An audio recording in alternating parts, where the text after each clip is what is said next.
We are here at the parade grounds here in Secunderabad, and this is a meeting of the Madiga Reservation Porata Samiti MRPS, which is a very big organization and an organization that has been in the forefront of rights for a Dalit minority. That Dalit minority is called, in fact, the Madiga group, and here you can see the photograph of the Prime Minister with Mandakrishna Madiga, who has been the founder, president of the Madiga Reservation Porata Samiti here in Secunderabad. What is the significance of MRPS?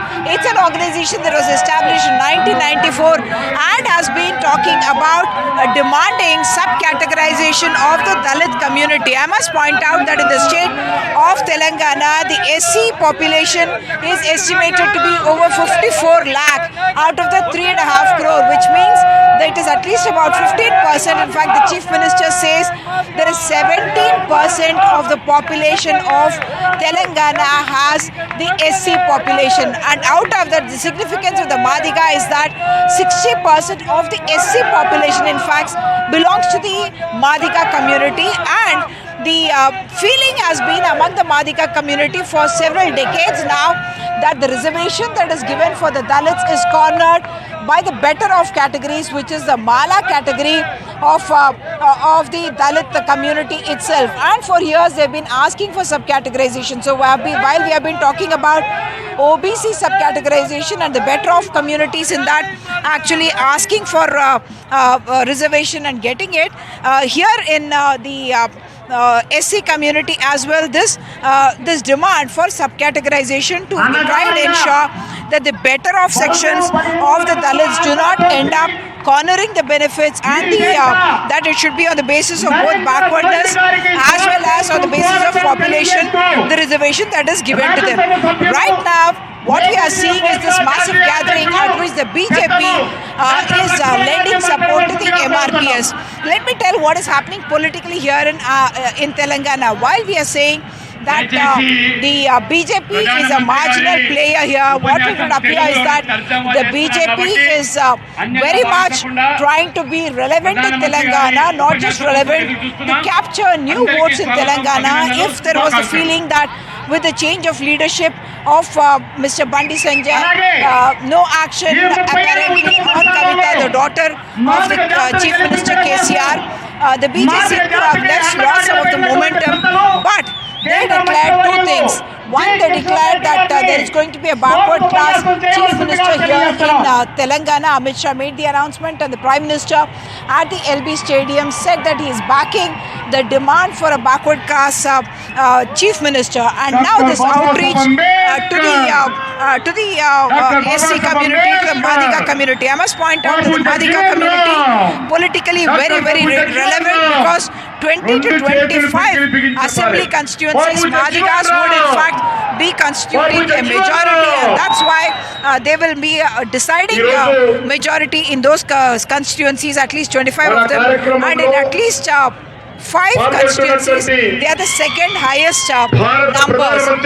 Even though in 2018, MRPS and Mr. Krishna Madiga had in fact campaigned for the Congress, but the feeling has been, the perception has been among the people that the Congress or even the BRS has not been able to fulfill the promises that they have made to them.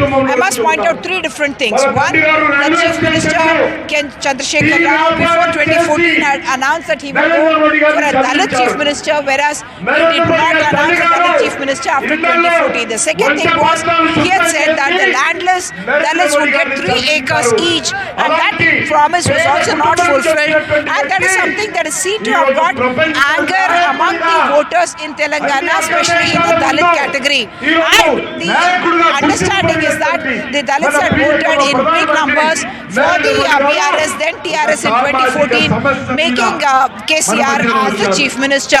The second important point is that KCR has been arguing that after that in 2018 he has won the elections with a bigger majority, which means that he believes that the anger of the Dalit community has not converted into anger against the government and therefore is losing votes. But that did appear that his announcement of the Dalit Bandhu scheme in 2021, when a Huzurabad bypoll was going to take place, Etala Rajender was contesting there as the BJP candidate. It is at that opportune time that KCR announced the Dalit Bandhu scheme, which meant 10 lakh rupees as a livelihood support to the Dalit families, and it was done in saturation mode in the first phase, and then it was decided that 100 people in every constituency would be considered for this. Overall, about 36,000 or 37,000 people have benefited from it. But of course, the aspiration is much more, because if about 15% have got it, what happens to the rest of the people? So this is the context in which now the Prime Minister announcing sub-categorisation of SCs, which means the MRPS demand being acceded to by the Prime Minister, and Mr. Amit Shah is someone who Krishna Madiga had met just last month, and that would in a sense require the Parliament to legislate Article 341, 342, which determine which are the caste, sub-caste, tribes which will be in the scheduled category, and that's where the role of the centre comes in. Of course, there has been court judgments that said that despite without even the changes in the constitutional amendment, without the constitutional amendment also, states will be able to decide the weaker of the weak sections and prioritize them or allocate reservations to them basis of their backwardness, on the basis of their population, and that is something that the courts had said. But in many senses, the BRS was seen to have thrown the ball in the court of the centre by saying that we are asking for this sub-categorization and the centre needs to do it, and the feeling was that the state government had not done it. So in that sense, the BJP doing first the announcement of the backward class chief minister, 52% of the population in Telangana belongs to that category, 18% belong to the Dalit community, and among them 60% of Madigas, and that is where you can see this big category. In Hyderabad, with camera person Nagraju, Sudhir, NDTV.